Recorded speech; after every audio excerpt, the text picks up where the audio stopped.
Hello everyone, आज date है 4 सितंबर 2022 और द हिंदू न्यूज एनालिसिस में आपका स्वागत है। इस वीडियो में हम द हिंदू की इंपोर्टेंट न्यूज को एग्जाम के पॉइंट ऑफ व्यू से डिस्कस करेंगे।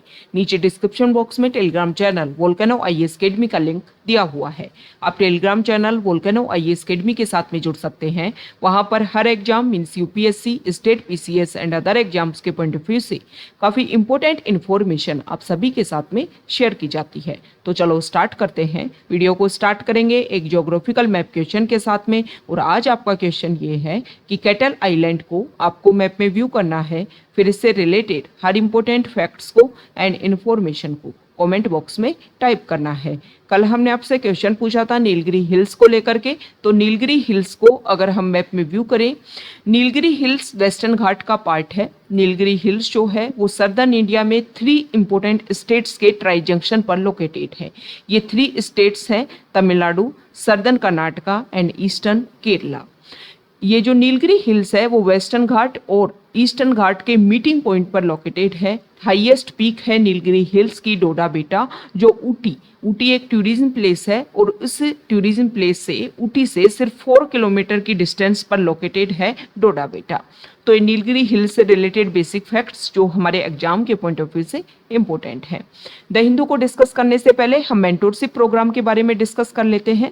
2023 में अगर आप यूपीएससी का एग्जाम दे रहे हैं और आपको लगता है कि रेगुलरिटी आपकी स्टडी में एक मेजर प्रॉब्लम है, आपका बहुत सारा टाइम डेली बेसिस पर आपके टारगेट डिसाइड करने में लग जाता है कि हम सिलेबस को किस तरीके से कवर करें कि प्रीलिम्स 2023 से पहले हमारा जो सिलेबस है वो भी कंप्लीट हो जाए, हमारी जो टेस्ट सीरीज है वो भी कंप्लीट हो जाए। तो ये जो भी आपका इशू है, इसमें हमारे जो मेंटोर हैं वो आपकी हेल्प करेंगे। आप हमारे इस प्रोग्राम के साथ में ज्वाइन कर सकते हैं। इस प्रोग्राम में जो हमारे मेंटोर हैं वो आपको डेली बेसिस पर टारगेट देंगे, आपके सिलेबस को इस तरीके से डिवाइड करेंगे कि आपकी प्रीलिम्स 2023 से पहले आपका सिलेबस भी कंप्लीट होगा और बार बार आपका जो रिवीजन है वो भी कंप्लीट हो पाएगा। आप अपने एमसीक्यू जो है, आपकी टेस्ट सीरीज जो है उसको भी कंप्लीट कर पाएंगे। आप हमारे इस मेंटोरशिप प्रोग्राम के जो अदर फीचर्स हैं उनको हमारी वेबसाइट पर जाकर के व्यू कर सकते हैं। आपको लगता है कि ये मेंटोरशिप प्रोग्राम आपके लिए बेनिफिशियल रहेगा तो आप इसको ज्वाइन कर सकते हैं। इसमें जो हमारे मेंटोर हैं वो डेली बेसिस पर आपको टारगेट ना देने के साथ साथ इसके साथ में आपको गाइडेंस भी प्रोवाइड करते हैं कि किस तरीके से आप अपनी स्ट्रेटजी में किसी सब्जेक्ट को लेकर के, स्पेसिफिक किसी पॉइंट को लेकर के किस तरीके से आप इसमें चेंज कर सकते हैं और उस पॉइंट को आप स्टडी कर सकते हैं। इसके अलावा बहुत बार एक क्वेश्चन पूछा गया है कि जो हिंदी मीडियम के जो स्टूडेंट्स हैं क्या उनके लिए भी ये मेंटोरशिप प्रोग्राम जो है, कल भी एक कमेंट था उसमें पूछा गया था कि मेंटोरशिप प्रोग्राम क्या हिंदी मीडियम वालों के लिए भी बेनिफिशियल है। बिल्कुल बेनिफिशियल है। हमारे जो टारगेट जो दिए जाएंगे वो हिंदी और इंग्लिश मीडियम दोनों वालों के लिए जो है वो काफ़ी बेनिफिशियल है। इसमें जो क्वेश्चन जो आपको दिए जाते हैं मेंस के लिए, आंसर राइटिंग के लिए, वो आप हिंदी मीडियम में हमें सेंड कर सकते हो। हम आपका जो इवैल्यूएशन है क्वेश्चन में कि कौन कौन से पॉइंट्स में आपकी कमी है, किस तरीके से आप उसको चेंज करके अच्छे से आपके आंसर राइटिंग को और अच्छा बना सकते हो, ये सारे जो इवैल्यूएशन पॉइंट्स है वो आपको दिए जाते हैं इसमें। इसके अलावा आपके लिए क्वेश्चन है। क्वेश्चन ये है कि आपको ये बताना है कि अगर आप यूपीएससी की प्रिपरेशन कर रहे हैं तो आपको कौन कौन से जो हर्डल्स आपको लगता है कि मैं यूपीएससी की प्रिपरेशन कर रहा हूँ लेकिन ये मेरे लिए प्रॉब्लम है। जैसे कुछ के लिए ये प्रॉब्लम है कि जैसे कि अगर हम बात करें कि कोई भी स्पेसिफिक कोई जो हमारी जो सिलेबस का कोई पॉइंट है, जैसे पॉलिटी है, वो आपको समझ में नहीं आ रही, या किसी को लगता है कि जो क्वेश्चन जो प्रैक्टिस है वो मुझसे ढंग से नहीं हो पा रही है। जो भी आपके इशू है, जो भी आपको लगता है कि यूपीएससी में मेरा ये इशू है, ये मेरी प्रॉब्लम है, तो उसको आप राइट डाउन कीजिए कमेंट बॉक्स में। द हिंदू को हम डिस्कस कर लेते हैं। फर्स्ट इंपॉर्टेंट न्यूज है द हिंदू के फ्रंट पेज पर और न्यूज रिलेटेड है इफ्को को लेकर के। इफ्को क्या है? Indian farmers and fertiliser cooperative. इन्होंने एक प्रोडक्ट डेवलप किया है और प्रोडक्ट का नाम है नैनो यूरिया। ये जो नैनो यूरिया है इसको यूज किया जाएगा अभी प्रेजेंट टाइम में। जो यूरिया, जो फर्टिलाइजर के रूप में जो यूरिया यूज किया जाता है उसका अल्टरनेट निकालने की कोशिश की गई है। अब यहाँ पर इशू ये है कि इस नैनो यूरिया को लेकर के ICAR जो है उन्होंने अपनी असेसमेंट रिपोर्ट में बोला था कि लगभग 3 सीजन तक जो है इसका प्रोसीजर किया जाएगा और फिर इसको एक न्यू फर्टिलाइजर के रूप में अप्रूवल दिया जाएगा। लेकिन इसके इनकम्प्लीट ट्रायल्स हुए अभी और उसके पहले ही इसको अप्रूवल दे दिया गया है, तो इसकी वजह से न्यूज़ में बना हुआ है। इस आर्टिकल में हम डिस्कस करेंगे कि फर्टिलाइजर्स जो है वो क्यों हमारी एग्रीकल्चर सेक्टर के लिए यूज़ किया जाता है। सबसे इंपॉर्टेंट बात अगर हम डिस्कस करें तो जो नैनो यूरिया है ये patented and indigenously made liquid that contains nano particles of urea, मतलब जो भी प्रेजेंट टाइम में जो यूरिया बनाया जाता है उसको एक लिक्विड फॉर्म में इस तरीके से बनाया गया है ताकि काफ़ी कम अमाउंट में आप इसका यूज़ कर सकते हो।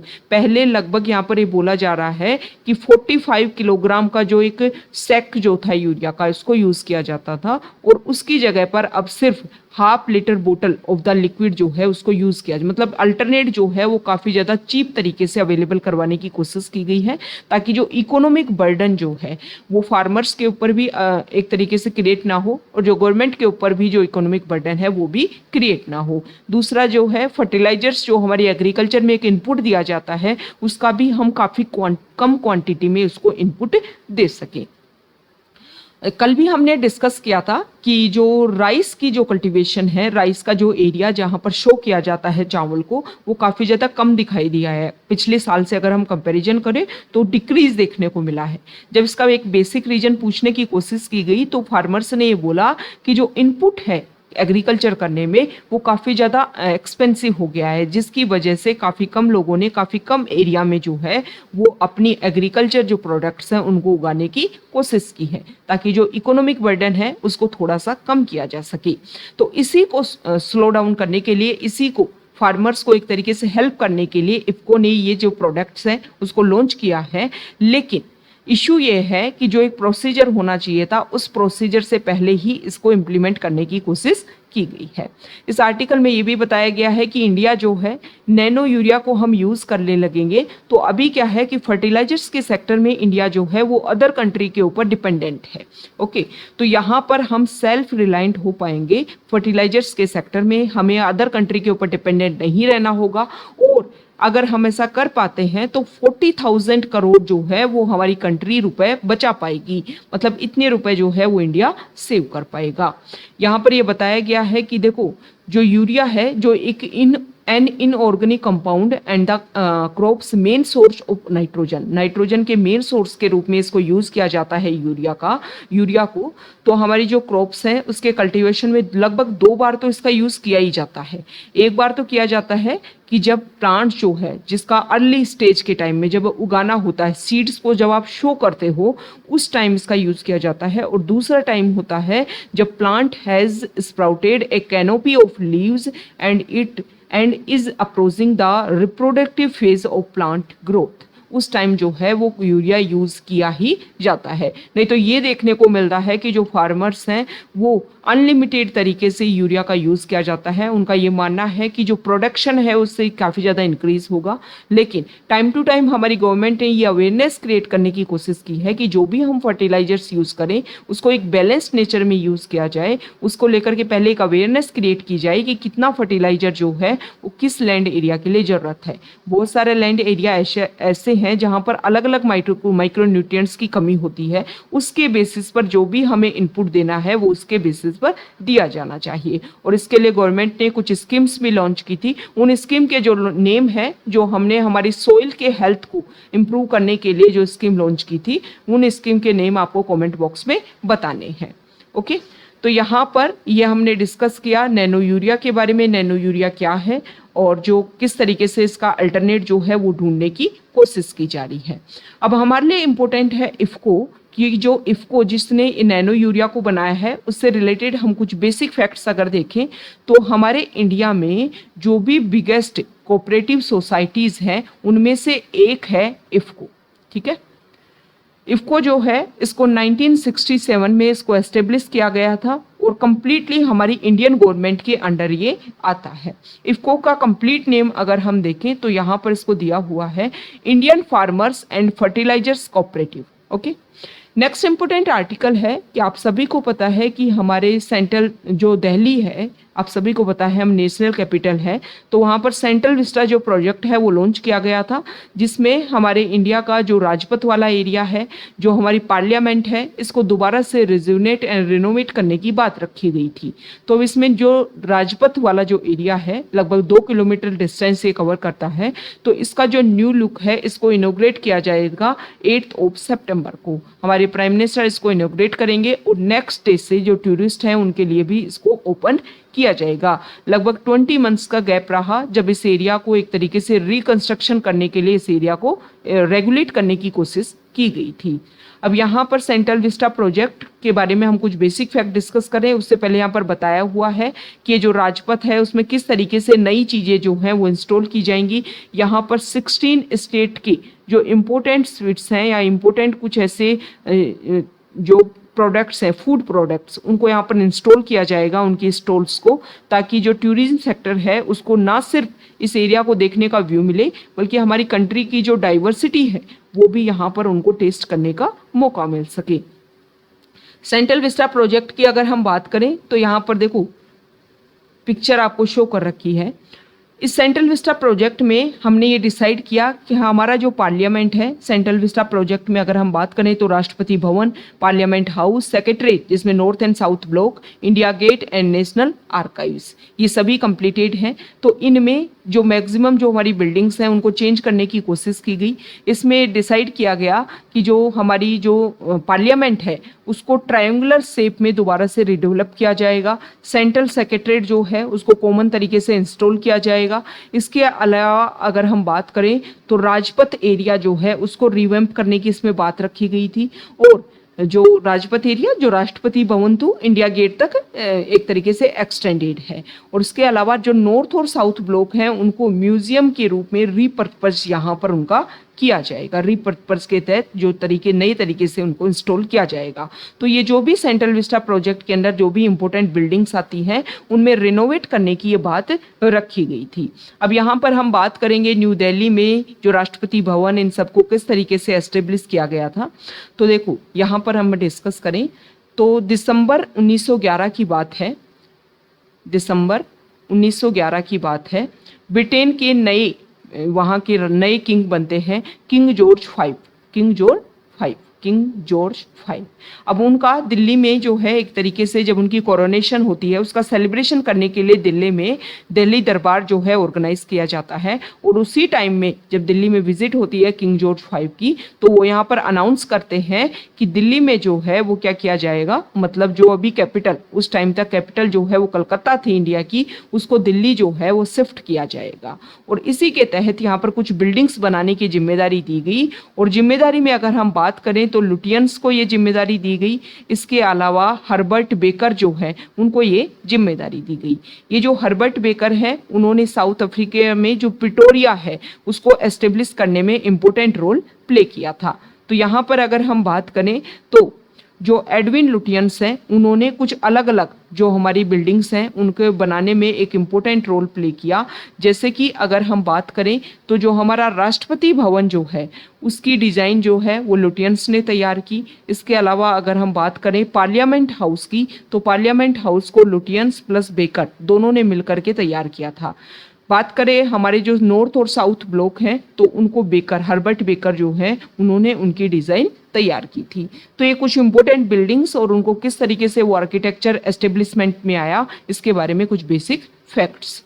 नेक्स्ट इंपॉर्टेंट आर्टिकल है, यहाँ पर कुछ लोन ऐप है, कुछ ऐसी कंपनीज हैं जो लोन देने का काम करती हैं। उसको लेकर के जो हमारी एनफोर्समेंट डायरेक्टरेट जो है उन्होंने अपनी सर्च इंजन जो है, अपना जो प्रोसीजर जो है वो इम्प्लीमेंट करने की कोशिश की है। कुछ इशू देखने को मिले हैं इस तरीके के लोन ऐप केस में। नेक्स्ट यहाँ पर हमारा जो ट्रेड है उसमें डेफिसिट देखने को मिल रहा है। हमारा जो एक्सपोर्ट और इंपोर्ट है उसमें डेफिसिट देखने को मिल रहा है। और ये बताया गया है कि जो डेफिसिट जो काफ़ी लंबे टाइम से चला आ रहा था, अभी प्रेजेंट टाइम में हम अगर देखें, वैल्यू में देखें या फिर अगर एक तरीके से जो भी कंपोनेंट्स हैं उनमें अगर हम कंपैरिजन करें तो जो ट्रेड डेफिसिट है वो काफ़ी ज़्यादा इंक्रीज हो गया है। ट्रेड डेफिसिट मतलब आपका जो एक्सपोर्ट और इंपोर्ट, मतलब आप ट्रेड डेफिसिट मतलब आप जो है वो एक्सपोर्ट तो कम कर रहे हो और इंपोर्ट जो है वो ज़्यादा कर रहे हो, जिसकी वजह से ट्रेड डेफिसिट देखने को मिलता है। इसके अगर कुछ इन पॉइंट से, ट्रेड डेफिसिट से अगर हम कुछ पॉइंट्स निकालने की कोशिश करें तो इससे एक चीज़ तो सामने ये आती है कि हम जो है वो इंपोर्ट ज़्यादा कर रहे हैं, मतलब हमारे मार्केट में डिमांड जो है वो ज़्यादा बढ़ रही है। लेकिन दूसरा रीजन इसमें ये भी सामने आता है कि हम अदर कंट्री से अदर प्रोडक्ट्स जो हैं वो मंगवा रहे हैं, मतलब उन प्रोडक्ट्स में हमारी कंट्री का सेल्फ रिलायंट जो है वो नहीं देखने को मिलता। उन कंट्री में जो है हमारी कंट्री जो है वो उन प्रोडक्ट्स में अदर कंट्रीज के ऊपर अपनी रिलायबिलिटी जो है वो शो करती हुई दिखती है। तो कुछ पॉइंट्स निकल करके आते हैं ट्रेड डेफिसिट से लेकर के। नेक्स्ट इंपॉर्टेंट आर्टिकल है, देखो एक सेकेंड,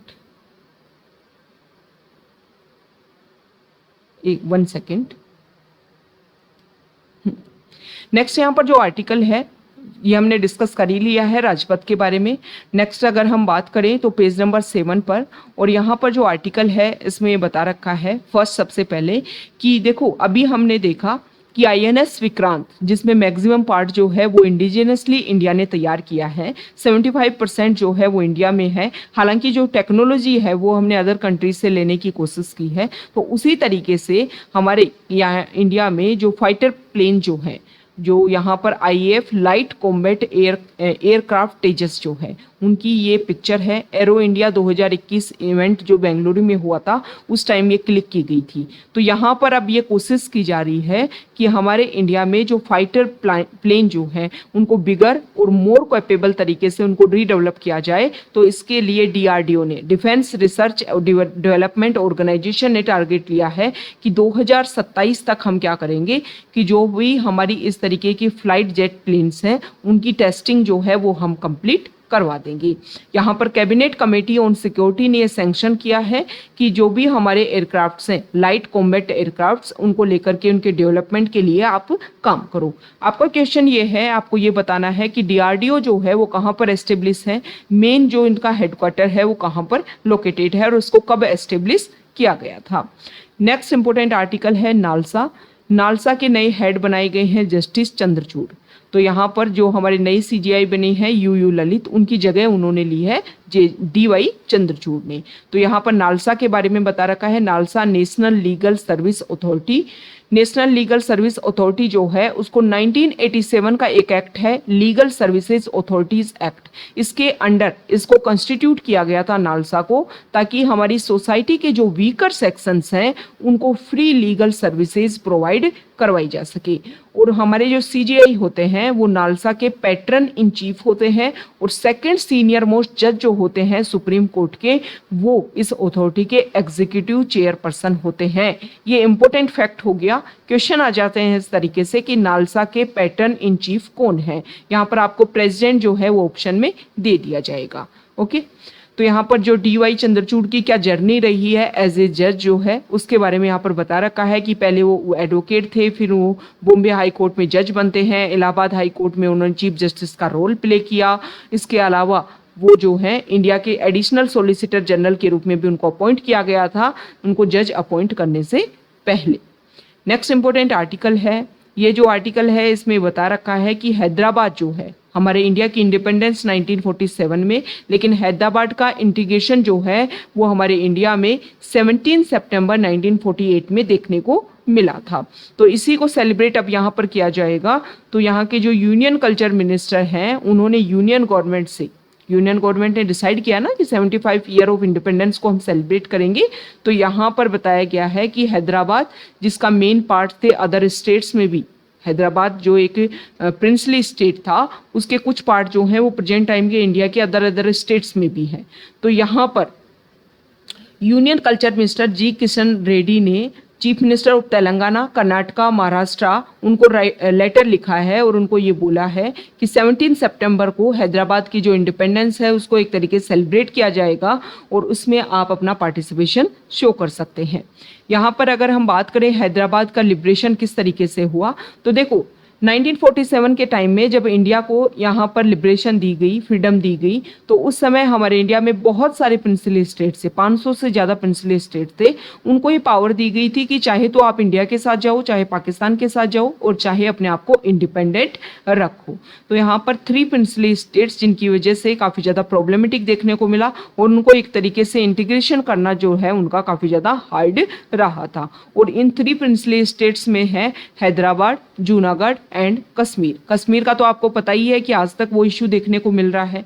बात करें हैदराबाद की, तो हैदराबाद जो है वो निज़ाम के अंडर आता था और उन्होंने डिक्लेयर किया कि वो अपने आप को इंडिपेंडेंट रखेंगे। पहले इंडिया ने अपनी तरफ से कोशिश की, आप सभी को पता है वल्लभ भाई पटेल और वीपी मेनन जो है उन्होंने काफ़ी इंपॉर्टेंट रोल प्ले किया था, लेकिन हैदराबाद जो है उन्होंने इंडिया का पार्ट बनने से इनकार कर दिया। फिर इंडिया ने यहाँ पर जो अपनी आर्मी है उसको सेंड किया और ऑपरेशन पोलो जो है वो उसके लिए लॉन्च किया था। इंपॉर्टेंट फैक्ट है, क्वेश्चन बहुत बार पूछ ले जाते हैं कि ऑपरेशन पोलो जो है वो किसके लिए लॉन्च किया गया था। तो हैदराबाद के इंटीग्रेशन के लिए ऑपरेशन पोलो जो है वो लॉन्च किया गया। हमारी आर्मी ने यहाँ पर जाकर के एक तरीके से अपना इंक्रोचमेंट किया, फिर यहाँ पर क्लैश देखने को मिलता है और फिर हैदराबाद को अपने अंडर कर लिया जाता है। इंडिया का इंटीग्रेटेड पार्ट जो है इसको बना दिया जाता है। नेक्स्ट इंपॉर्टेंट आर्टिकल है पेज नंबर 9 पर, और यहाँ पर जो फर्स्ट आर्टिकल है इसमें देखो गुजरात में इलेक्शन होने वाले स्टेट लेजिस्लेटिव असेंबली के, तो वहाँ पर आम आदमी पार्टी जो है वो अपनी तरफ से कोशिश कर रही है।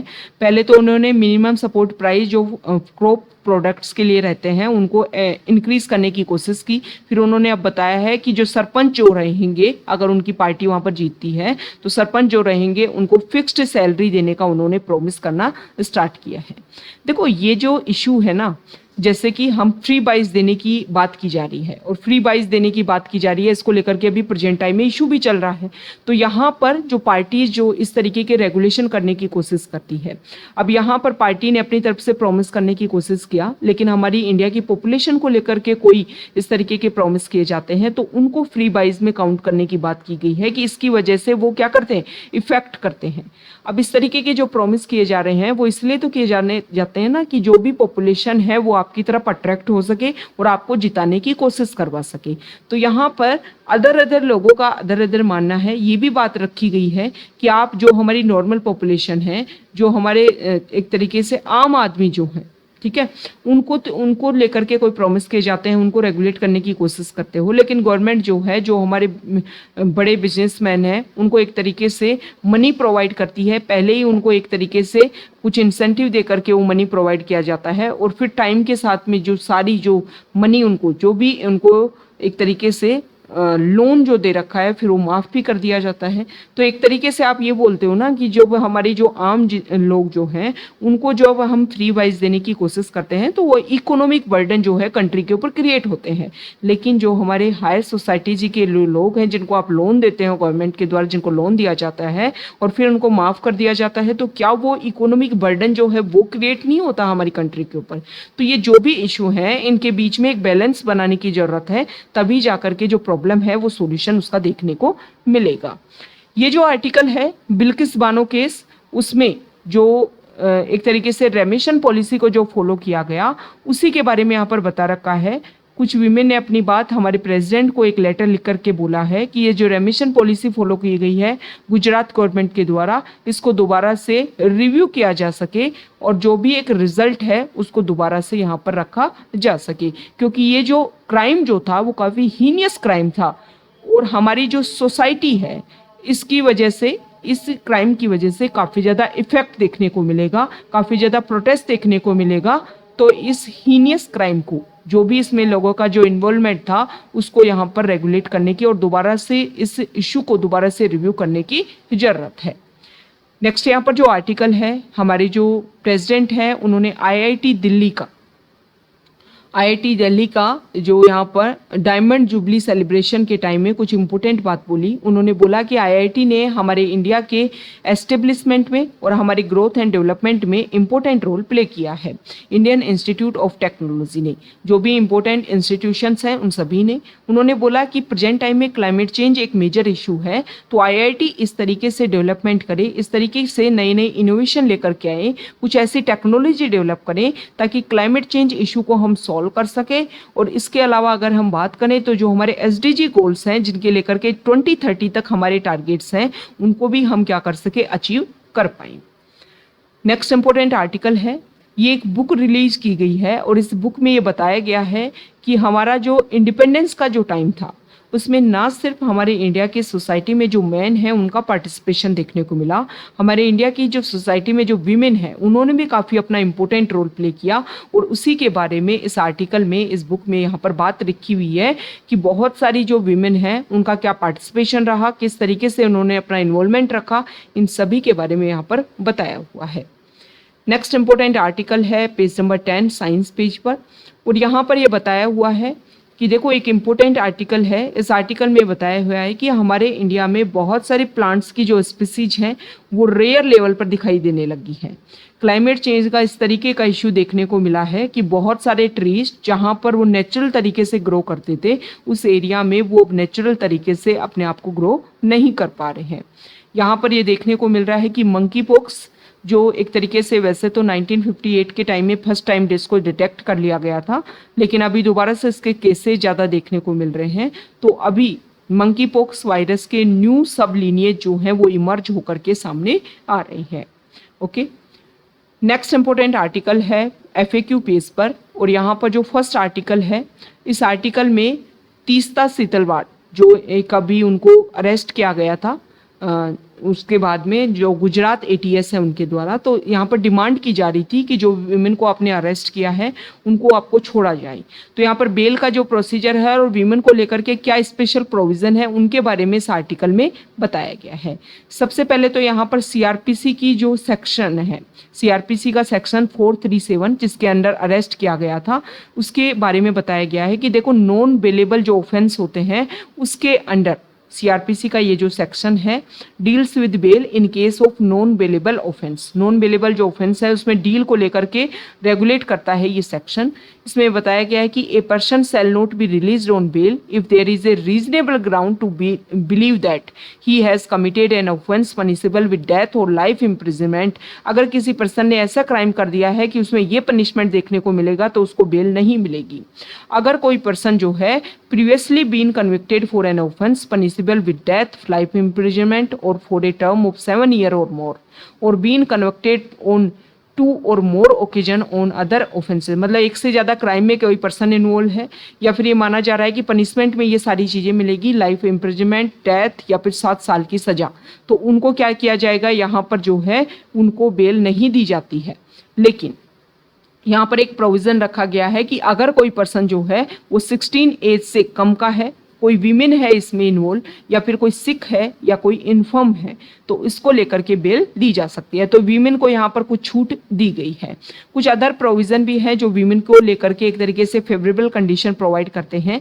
इन सेवरल प्रोविज़न दिए गए हैं हमारे क्रिमिनल लॉ में। इसमें बताया गया है कि कोई भी वीमेन चाहे वो किसी भी एज की हो, when they are victim of offenses including sexual offenses in the way they are treated as witnesses and victim of crimes.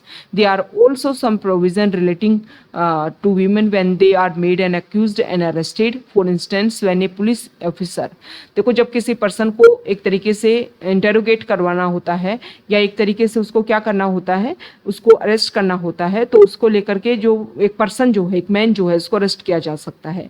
लेकिन जो वीमेन है उसको अरेस्ट करने से पहले कुछ नई चीज़ें जो हैं वो इनपुट की गई 2009 में, और इसमें बोला गया कि वीमेन को अगर अरेस्ट करना है तो आपको वीमेन ऑफिसर जो है वो साथ में होनी चाहिए। यहाँ पर यह भी बताया गया है कि अगर किसी क्राइम में कोई वीमेन है और उसका एक तरीके से उसको बेल मिली हुई है तो वहाँ पर टाइम टू टाइम जो है वो रिपोर्ट करना होता है। तो मैन को तो आकर के कहाँ पर जो पुलिस स्टेशन है वहाँ पर रिपोर्ट करना होता है, लेकिन वीमेन के लिए ये बात रखी गई है कि जो भी हमारे पुलिस ऑफिसर हैं वो जहाँ पर वीमेन रह रही है, जहाँ का उनका प्लेस का जो परमानेंट रेजिडेंस का जो एरिया है वहाँ पर जा कर के वो व्यू करेंगे कि हाँ जो बेल पर जो पर्सन है वो बाहर है, वो सही तरीके से कहीं और अलग इलीगल एक्टिविटीज़ में उनका इन्वॉल्वमेंट नहीं है या अलग तरीके से वो अपने आप को रेगुलेट करने की कोशिश नहीं कर रहे हैं। ओके, तो ये सारी प्रोविज़न यहाँ पर बता रखे हैं जो वीमेन को यहाँ पर कुछ छूट दे रखी है। ओके, यहाँ पर ये भी बता रखा है कि जो विमेन है वो डज इट से on women who don't appear in public. तो यहाँ पर पुलिस को जो है कुछ जैसे कि किसी प्रेमिसेस में जाकर के आपने किसी सर्च वारंट निकाला, तो यहाँ पर विमेन को लेकर के बोला गया है कि उनको अपीयरेंस जो देना है वो जरूरी नहीं है इसके बारे में। नेक्स्ट यहाँ पर बता रखा है, नेक्स्ट आर्टिकल है कि हमारे अभी एक रिपोर्ट आई, उस रिपोर्ट में देखा गया कि हमारे इंडिया के जो अदर स्टेट्स हैं उसमें इन्फ्लेशन रेट अलग अलग देखने को मिली। ऐसा इसका क्या रीजन है? तो इस आर्टिकल में ये बताया गया है कि देखो हमारे स्टेट जो हैं, बहुत सारे स्टेट ऐसे होंगे जिसमें कुछ प्रोडक्ट्स जो हैं वो नहीं देखने को मिलते होंगे, कुछ प्रोडक्ट जो हैं वो अदर स्टेट से वहाँ पर आते होंगे। तो इसकी वजह से फ्यूल प्राइस जो है वो काफ़ी ज़्यादा इंक्रीज़ हो गया। तो फ्यूल प्राइस इंक्रीज़ होने की वजह से वो स्टेट जहाँ पर वो प्रोडक्ट्स एक तरीके से अवेलेबल नहीं है, तो उन स्टेट्स तक अवेलेबल करवाने के लिए फ्यूल प्राइस का जो भी प्राइस है वो उसमें इनपुट के रूप में आता है, और इनपुट जो है वो उस मेन प्राइस में जब एडअप होगा तो उस प्रोडक्ट के प्राइस जो है हाइक देखने को मिलेंगे। इसी की वजह से कुछ स्टेट जो हैं वहाँ पर इन्फ्लेशन रेट जो है वो हमारे नेशनल लेवल से भी ज़्यादा देखने को मिल रही है। नेक्स्ट यहाँ पर जो आर्टिकल है वो है वोस्टॉक 22।